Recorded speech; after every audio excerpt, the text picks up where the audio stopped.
ये व्यर्थ के बकवाद करने वाले लोगों से मत मिलो, व्यर्थ के बकवाद करने वाले लोगों की तरफ मत देखो, ये क्या कह रहे हैं, क्या बोल रहे हैं। और तुम भी व्यर्थ का बकवाद मत करो। अपने समय को कीमती मान करके निरंतर प्रिया प्रीतम का नाम जप करो, उनके गुण लीला गाओ, उनकी सेवा में रहो। कभी प्रपंच की बातें, कभी प्रतिष्ठा का चिंतन, कभी नाना प्रकार के मान सम्मान का चिंतन, ये घुसने ना पावे हृदय में। बहुत सावधान रहना चाहिए साधक को। ऐसी बातें देखो मत, ऐसी बातें सुनो मत जिससे तुम्हारा हृदय उद्विग्न होकर प्रभु का चिंतन छोड़ दे। बंद करो अभी। अन्य लोगों के संग का त्याग कर दो, जो भगवत विमुख वार्ता करते हैं, संत निंदा करते हैं, दूसरों की निंदा करते हैं। कुछ हाथ नहीं लगता, ये लोग दुर्गति को प्राप्त होने वाले हैं। भक्तन निंदा अति बुरी भूल करे जिन कोय, किए सुकृत बहु जन्म के छिन में दारे खोए। पर निंदा के किए ते नहीं आवत नहीं कछुआत, मूर्ख पर्वत पाप को ले चल अपने साथ। तो अलम कश्यापि संगत्या, ऐसा संग मत करो जिनके पास बैठने से भक्त निंदा, जन निंदा, भगवत निंदा हो। ऐसे से दूर रहो। अलम बंद कर दो ऐसे लोगों का संग। रात दिन हम श्यामा श्याम का नाम जप करेंगे, श्यामा श्याम के लीला गुण गाएंगे, श्यामा श्याम के ही धाम का शोभा का चिंतन करेंगे। जब तुम अपना जीवन श्यामा श्याम के चरणों में न्यौछावर कर दोगे तो पूरा भार श्यामा श्याम ले लेंगे और तुम्हारे हृदय में मस्ती आ जाएगी। जो ऐसा निश्चयी होता है, दृढ़ निश्चयी, उसके अंदर दृढ़ विश्वास, तो उसके हर समय भगवान की स्फूर्ति होती रहती है। भारी प्रतिकूलता में भी भगवान का सानिध्य अनुभव होता है। वो अनुकूलता में तो भगवान के दुलार को देखता है, लेकिन प्रतिकूलता में भगवान की विशेष कृपा को देखता है। ये संयोग, ये वियोग, संसार की ये द्वंद्वमयी वृत्तियां भक्तों के हृदय में नहीं चुभती। आए की हुज्जत नहीं, गए की तलाश नहीं, क्योंकि नित्य संयोग भगवत स्मृति के प्रभाव से प्रभु का रहता है। शोक, विषाद बहुत ध्यान देने योग्य विषय है। तभी लोगों को ऐसा लगता है कि ऐसा कैसे हो सकता है। भक्त के चरित्रों को जब सुनते तो लगता है ऐसा कैसे हो सकता है, ऐसी परिस्थिति में भी ऐसा कैसे हो सकता है। क्योंकि तुम मानसिक बुद्धि से युक्त हो और वो भागवतिक स्थिति से युक्त है, इसलिए तुम उसको पार पा ही नहीं सकते। जब तुम अपना जीवन श्यामा श्याम के चरणों में समर्पित कर देते हो हृदय से, फिर उनकी कृपा से सब विघ्न दूर हो जाते, एक अपार मस्ती रहती है। नहीं तो शोक, विषाद, दुख, क्लेश, कष्ट, संताप, भय, उद्वेग, ये सदैव सताते रहते हैं। इसी से डिप्रेशन होता है। बार बार नकारात्मक चिंतन, शोक, विषाद, दुख, चिंता, क्लेश, संताप, भय, उद्वेग, यही पूरे मानसिक स्तर को नष्ट कर देते हैं। उत्साहहीन जीवन हो जाता है।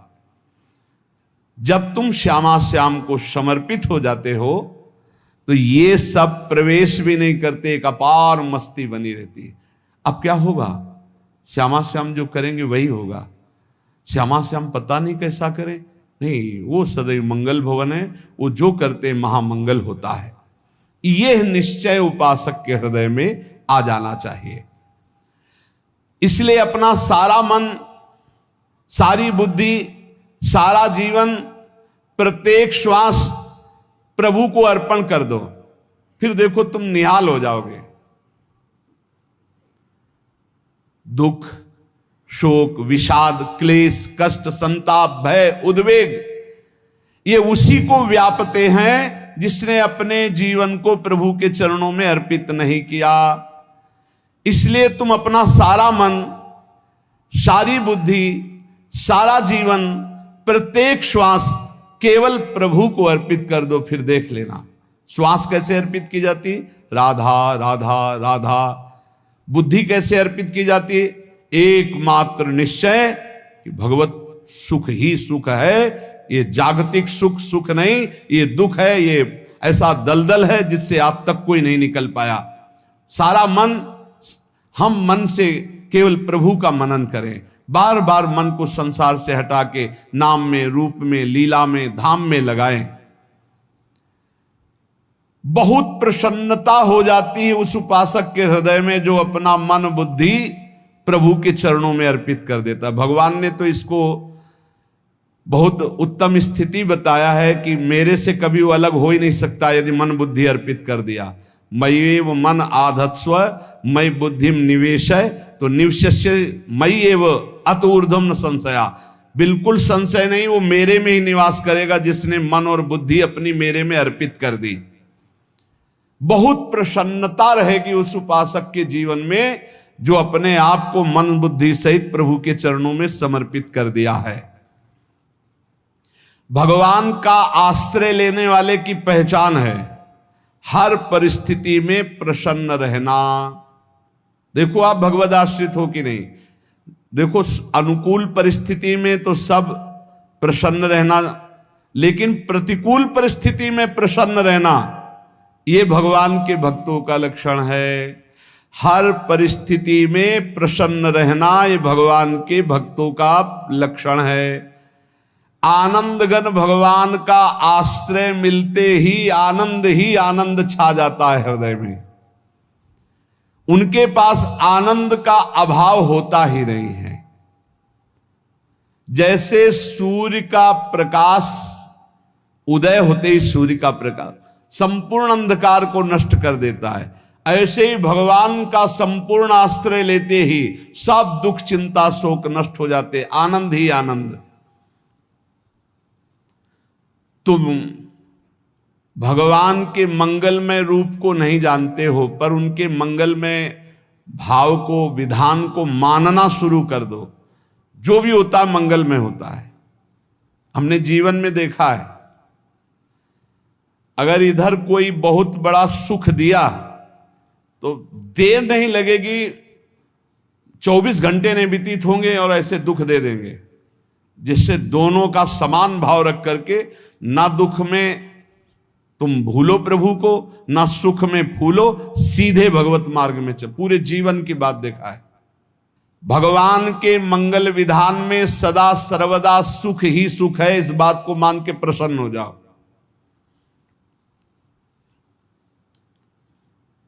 जब भगवान का भजन करने वाले की तन्मयता बढ़ती है भजन में,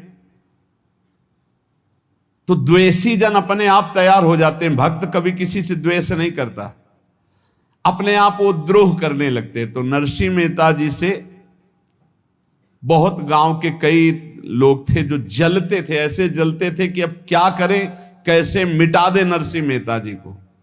अब उपाय तो मिल नहीं रहा था। तो एक दिन संतों की मंडली आई और उन्होंने कहा कि हम रास्ते में कोई चोर आदि धन ना ले ले, इसलिए यहां से किसी की हुंडी चलती है क्या द्वारिका में? पहले ऐसा था। बोले हाँ हमारे यहां बहुत बड़े सेठ हैं नरसिंह मेहता जी, पर आप कहोगे वो मना कर देंगे। कई बार कहोगे, अगर वो स्वीकार कर ले तो वहां। और उनका लक्ष्य था कि नरसिंह मेहता जी की तो खाने की भी सुविधा नहीं थी, हुंडी कहाँ की बात आई। उनका था कि जब वो ना कहेंगे तो संतजन नाराज हो जाएंगे, अगर हाँ कह दिया तो वहां हुंडी चुकेगी नहीं, तो संतजन अपने आप इनको शाप दे देंगे, अपराध बन जाएगा, ये नष्ट हो जाएंगे। संतों को भेजा नरसिंह मेहता जी ने, सबकी दंडवत की, चरण पखाड़े। तो उनका ये इतना रुपया है, द्वारिका में साधु सेवा हम करेंगे, वहां तुम्हारी हुंडी चलती है, तो आप अरे उनका आप कहाँ भूल रहे हो, यहाँ खाने की भी व्यवस्था। बोले हमें सब पहले से बता दिया गया कि आप मना करोगे, बार बार मना मत करो, हमें पता है। तो उन्होंने ठाकुर जी की तरफ देखा, बोले क्या लीला है प्रभु, संतों से हम क्या कहें, ये ले रुपये। उस समय स्वर्ण की मोहरें चलती थी, बेच के बाजार से खूब उन संतों को पवाया, उन्हीं संतों की सेवा की। और उनका अपने सेठ का नाम तो बताओ जहां हमें जाके हुंडी मिलेगी। सेठ, सावल शाह सेठ। संत जन गए वहां, पूछा कि नरसिंह मेहता जी का जिन सेठ से परिचय, उनका नाम सावल शाह सेठ, उनकी गद्दी कहाँ है? तो जो कुछ भक्त थे वो द्वारिकाधीश की तरफ संकेत करते कि वही हैं। बोले नहीं नहीं, वो सेठ है, उनकी गद्दी चलती। पूरी बाजार में कहीं कोई। अब संत जन एकांत में होकर के बहुत विचलित हुए, क्या हमारे साथ धोखा हुआ? नरसिंह मेहता जैसा संत क्या धोखेबाज हो सकता है? देखो, संशय तो बहुत विचित्र होता है। बड़े बड़ों को संशय हो जाता है। जब भगवती सती जी को संशय हो गया, राम जी को, हे खग हे मृग हे मधुकर श्रेणी, ऐसा पूछते हुए कि सच्चिदानंद कैसे हो सकते, तो किसी को हो सकता है, क्योंकि वो बुद्धि की अधिष्ठात्री देवी है। जो ही उनके मन में ऐसा आया कि क्या हमारे साथ धोखा हो रहा है, इतने में ही देखा जय हो सावल शाह सेठ की। वो कहा सावल शाह सेठ? तो देखा बढ़िया मुनीम जी उनके साथ, सेठ बस्ता लिए हुए मुनीम जी, सरकार इधर से चलो। तो उनका सावल शाह सेठ आपका नाम है? संतों ने कहा। बोले हाँ। बोले नरसिंह जी? हाँ। बोले आपकी हुंडी आ गई है। हुंडी एक कागज में लिखा कि ये हमारे सेठ जी को दे देना। वैसे लोग मुझे माखन चोर कहते, कोई कुछ कहता, लेकिन आपने सेठ बना दिया। जब आपने सेठ बना ही दिया तो आप कभी परवाह मत करना तुम। और ये सेवक आपकी सेवा में सदैव तत्पर है। भगवान ने ऐसा लिखा। जो भगवद आश्रित है, एक बार ये चलता रहता है, जो संत जन होते हैं उनके विरोधी अपने आप बन जाते हैं, किसी से कोई मतलब नहीं, अपने आप विरोधी बन जाते हैं। कबीरदास जी का पूरी काशी में यश था। भजन करने वाले महापुरुषों का यश बढ़ता है जब, तो जो भजनहीन होते हैं उनके हृदय में जलन पैदा हो जाती है और वो उनको विविध प्रकार से फंसाना चाहते हैं, उनको कष्ट देना चाहते हैं। तो कबीरदास जी के यश को धूमिल करने के लिए कुछ ब्राह्मणों ने एक रचना रची। मुड़ मुड़ा के कबीरदास जी के शिष्य बन करके पूरी काशी के सब आश्रमों में निमंत्रण दे आए। कल भंडारा है, संत सेवा है, सबने स्वीकार किया। कबीरदास जी अपनी दिनचर्या करके निकले तो संत मंडली आने लगी। बोले कै बजे सेवा है? साधु सेवा। बोले कौन सी साधु सेवा?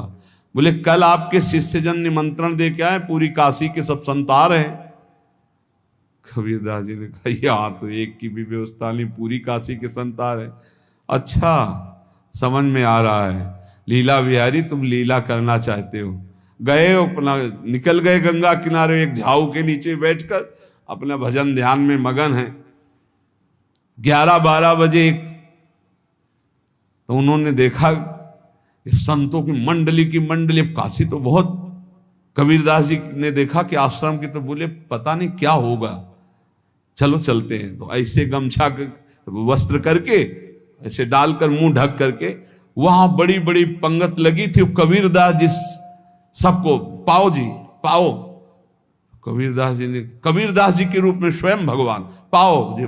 कबीरदास जी ने कहा अच्छा, जब स्वामी परस रहे तो हम भी बैठ के पा ले। तो जब उसी पंगत में बैठ गए अपना कपड़ा ढक करके, और जब मोहरे की दक्षिणा दे रहे थे सब लोग कि वाह कबीरदास जी ने आज तो साधु से। सबको जब कबीरदास जी के सामने आए तो ऐसे मुंह ढके, बोले देखो जो मेरा होता है उसे मुंह छुपाना नहीं पड़ता, मुंह ढकला नहीं पड़ता। लो दक्षिणा, तुम भी दक्षिणा लो। कबीरदास जी को कबीरदास जी दक्षिणा दे रहे, और वो कबीरदास जी है भगवान, और ये पाले वाले कबीरदास जी है भगवान के जन। कभी भगवान अपने, अरे जमाने जोर लगा ले, कितना जोर लगाएगा, भक्त और भगवान का झंडा कभी न झुकने पाएगा। बिल्कुल चिंता शोक भय उद्वेग रहित जीवन भगवद आश्रित। तुम भगवान के मंगल विधान में सदा सर्वदा प्रसन्न रहो। अब ये विचार कर लो कि भगवान जो करेंगे तुम्हारा मंगल करेंगे। अब थोड़ा ऐसा बीच में लगता है कि अमंगल हो रहा है क्या, लेकिन पक्का समझो बहुत बड़ा मंगल उनका विधान होता है। बहुत ही उत्तम मंगल होता है भगवान के शरणागत का।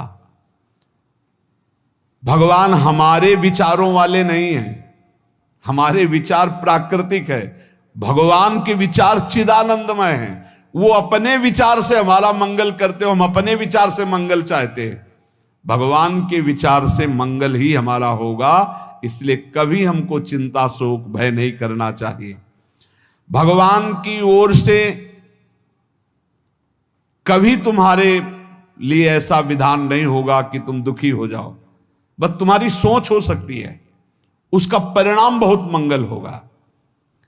जगत की ओर से निराश हो जाओ, किसी से आशा मत रखो, फिर आप देखो आपका जीवन कैसा आनंदमय व्यतीत होता है। ये जो जगत की आशा है यही दुख प्रदान करती, सच्ची जगत की आशा ही दुख प्रदान करती है। अगर जगत से कोई संबंध न रखा जाए और भगवत भाव में रहकर तो बहुत अच्छा जीवन चलेगा। अपने कर्तव्य का पालन करो, परिवार को भगवत स्वरूप मानकर पोषण करो, किसी से कोई संबंध मत रखो, कोई आशा मत रखो, यही अध्यात्म सिखाता है। अपने आप भगवत स्वरूप, सबका व्यवहार मंगलमय और आपका जीवन मंगलमय। अपने घर में ऐसे रहो जैसे किसी अतिथि के घर में रह जाता है, चलना है यहां से जाना है। कौन रहता है अपने घर में अतिथि की भांति? भगवान का भक्त।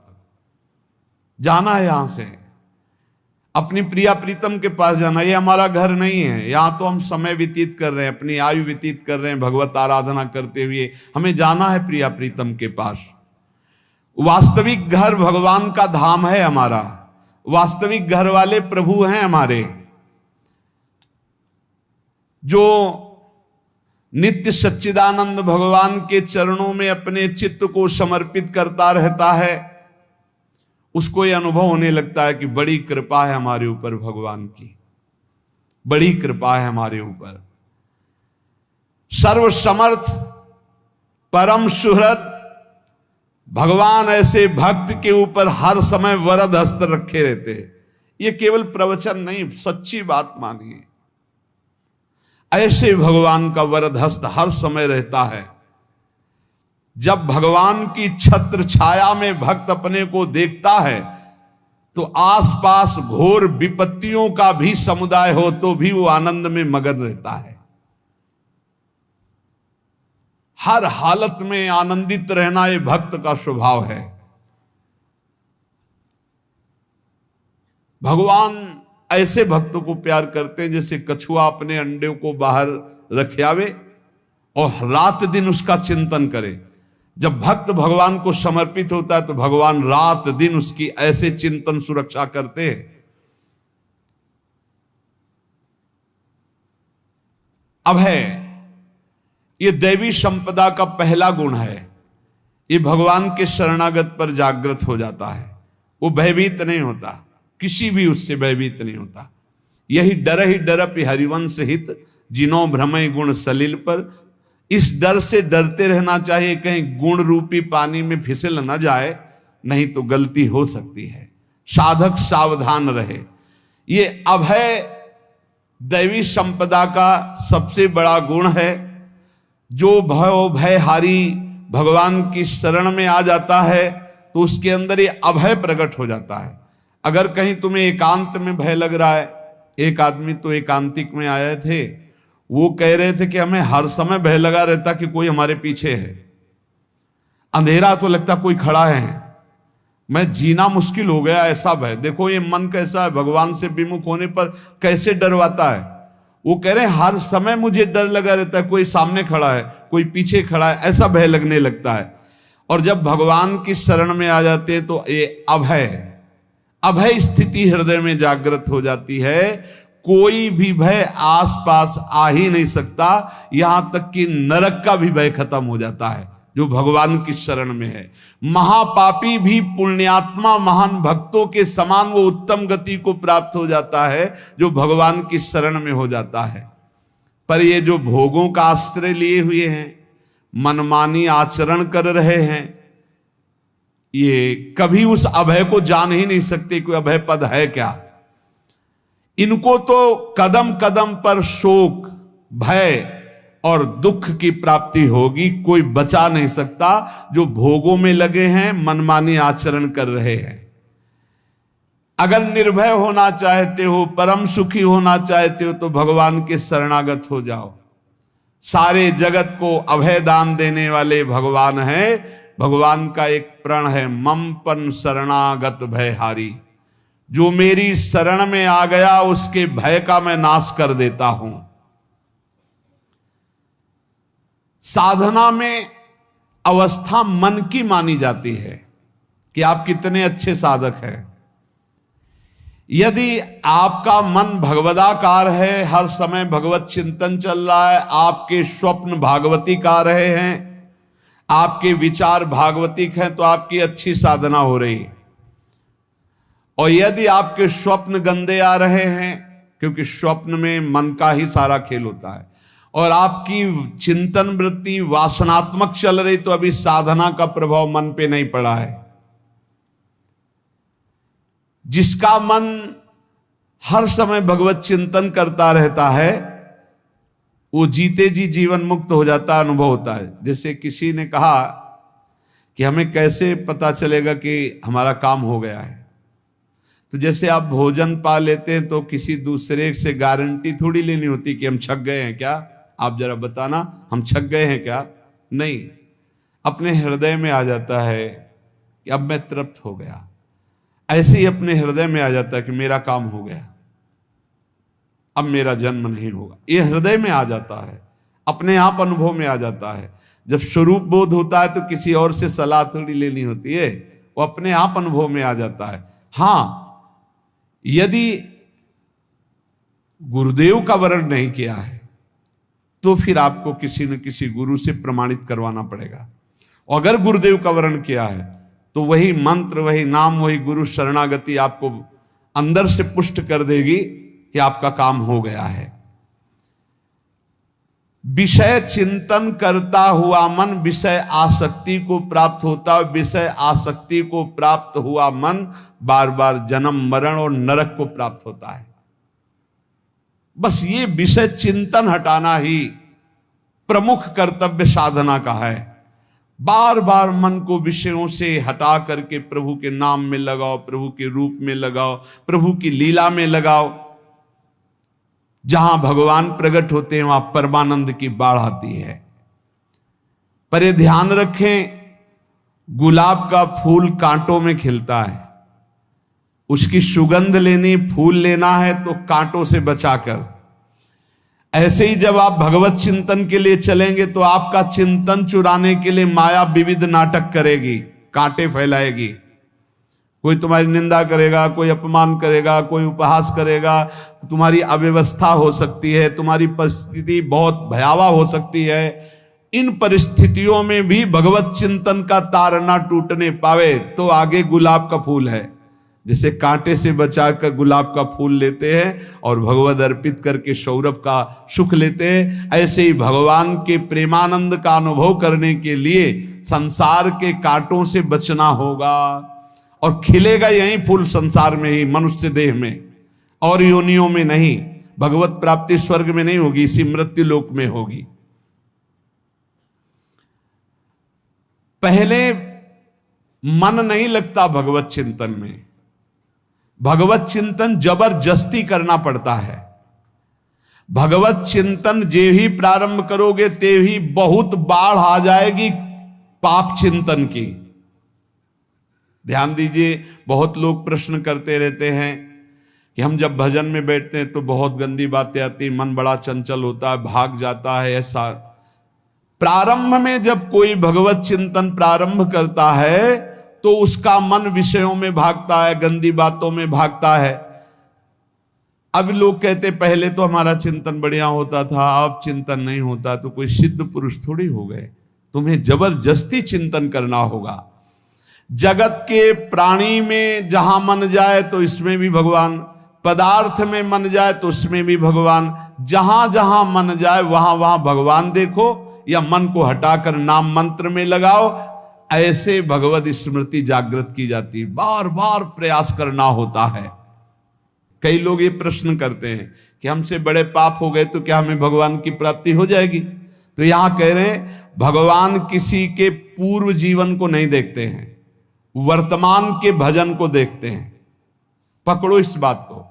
अगर वर्तमान में आज आप सुधर गए हो, नाम जप कर रहे हो, तो आप भक्त हो। ये गीता जी में भगवान ने कहा, अपिचेत सुदुराचारो भजते माम अनन्य भाग साधुरेव समन्तव्या सम्यक व्यवसिता। ऐसा बहुत दुराचारी पहले रहा है, बाद में उसके मन में आ गया कि भगवान के सिवा हमारा कोई कल्याण करने वाला नहीं, हमारा कोई नहीं। तो भगवान कहते हैं मैं उसे साधु ही मानता हूं, उसे साधु बना देता हूं। भगवान किसी के पूर्व जीवन को नहीं देखते। बहुत बढ़िया बात है। कल तक हम क्या करते रहे भगवान नहीं देखते, आज क्या कर रहे हो ये देखते हैं।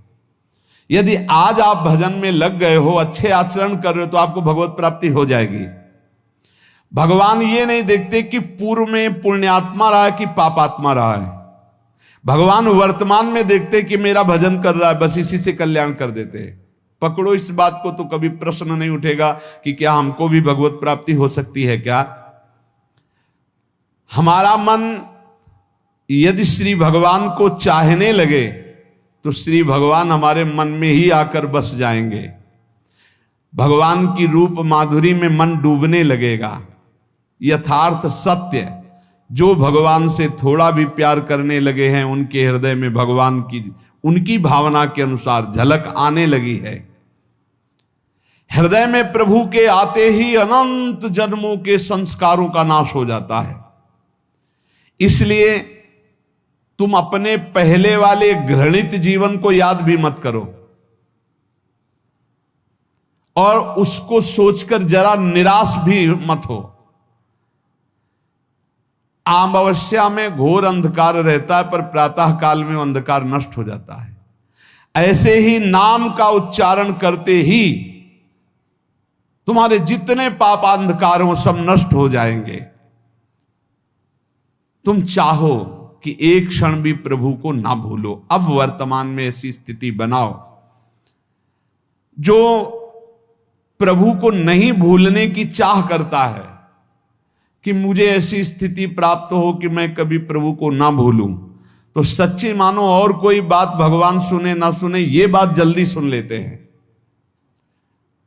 भजन की मांग करो तो बहुत जल्दी भगवान पूर्ण करते हो। भजन जिसका चलने लगा तो फिर लोकांतर के सारी रिद्धियां सिद्धियां सुख वैभव तो उसके चरणों में लौटते हैं।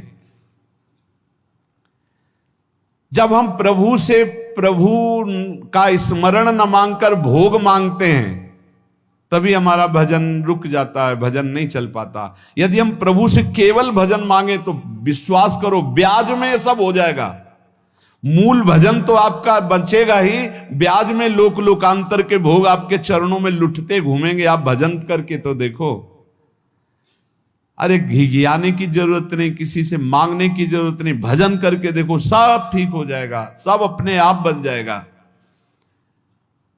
हम बहुत बड़ी भूल कर देते हैं कि थोड़ा भजन करके प्रभु से कुछ सांसारिक वस्तुएं, स्थितियां, परिस्थितियां बदलने की मांग कर लेते हैं, जिससे भजन छूट जाता है। प्रभु की स्मृति इतनी महान है कि जिन्होंने बैर भाव से प्रभु का स्मरण किया उनको भगवान की प्राप्ति हो गई। जैसे कंस आदि भगवान से बैर ही तो रखते थे, लेकिन भगवान की स्मृति रहती थी। स्मृति ने उनको भगवत प्राप्ति करा दी।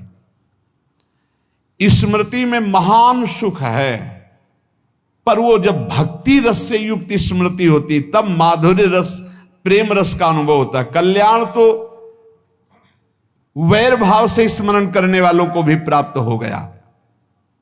यदि आप भक्त हो और ये चाहते हो कि आपकी भागवती की स्थिति बहुत जोर की हो, तो हम आपसे प्रार्थना करते हैं कि रोज प्रभु से एक ही बात मांगिए, मुझे अखंड स्मृति दीजिए। अर्जुन जी को पूरी गीता जी सुनने के बाद यही मिला, नष्टो मोहा स्मृति लब्ध्वा। स्मृति, प्रभु आप हम पे ऐसी कृपा कर दो कि हमारे हृदय में किसी और व्यक्ति, वस्तु, स्थान की स्मृति न रह जाए, केवल आपकी स्मृति रह जाए। ये चाह भगवान बहुत जल्दी पूर्ण कर देते हैं यदि उपासक हृदय से ये बात मांगे। भगवान की कृपा से ही ऐसा हो सकता है कि अखंड स्मृति ये कर्म फल से नहीं मिलती है। प्रभु के प्रति निर्भर होकर जो दैन्यता पूर्वक प्रभु से मांगता है और हर समय अभ्यास करता रहता है भगवत स्मरण का, उसको ये स्मृति मिलती है।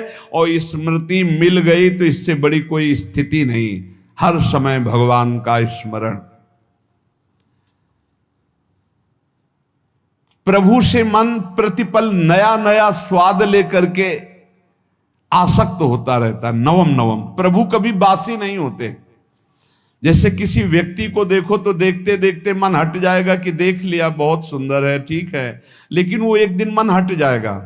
और प्रभु की सुंदरता नवम नवम है, प्रभु के नाम का स्वाद नवम नवम है, प्रभु की लीला का स्वाद नवम नवम है, प्रभु के धाम की शोभा नवम नवम है। जैसे आचार्य महाप्रभु हरिवंश चंद्र जी कहते, नयो नेह नवरंग नयो रस नवल श्याम वृषभानु किशोरी, नव पीतांबर नवल चूनरी, नई नई बूंदन भींजत गोरी, नव वृंदावन हरित मनोहर, नव चातक बोलत मोर मोरी, नव मुरली जो मल्हार नई गति, सब कुछ नया।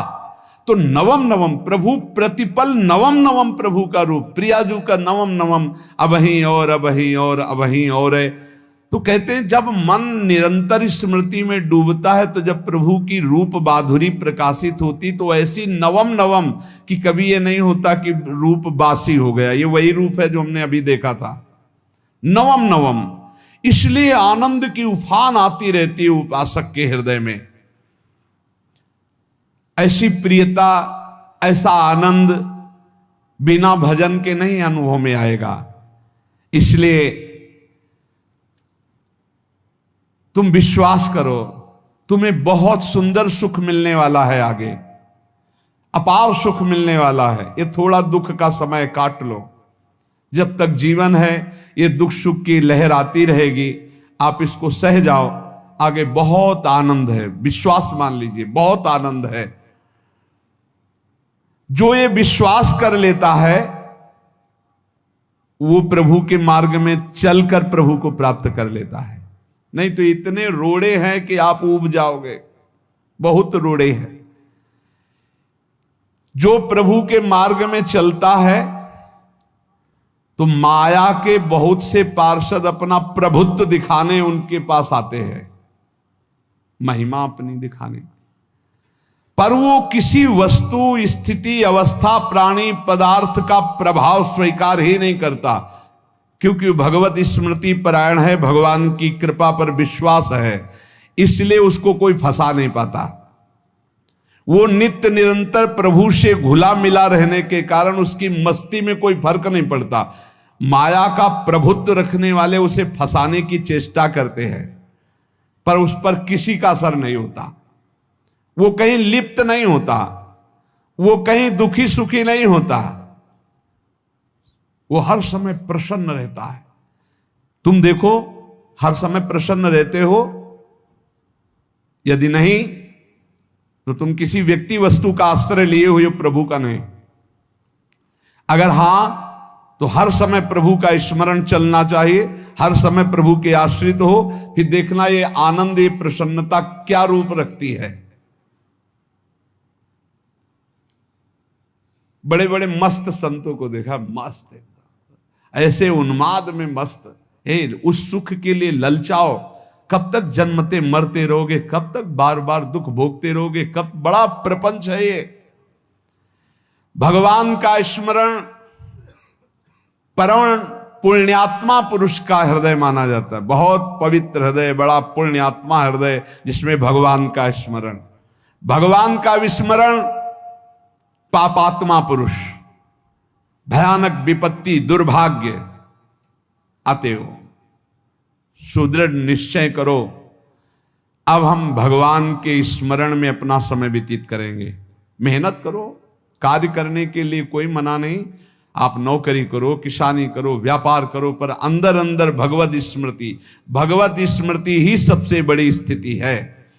अब चाहे हम जीवित रहें, चाहे हमारे मरण जैसी विपत्ति आ जाए, चाहे सब हमसे हट जाएं, चाहे सब हमको नमन करें, अब हम दृढ़ निश्चय करके केवल भगवान के स्मरण करते हुए इस संसार के बीच समय व्यतीत करेंगे।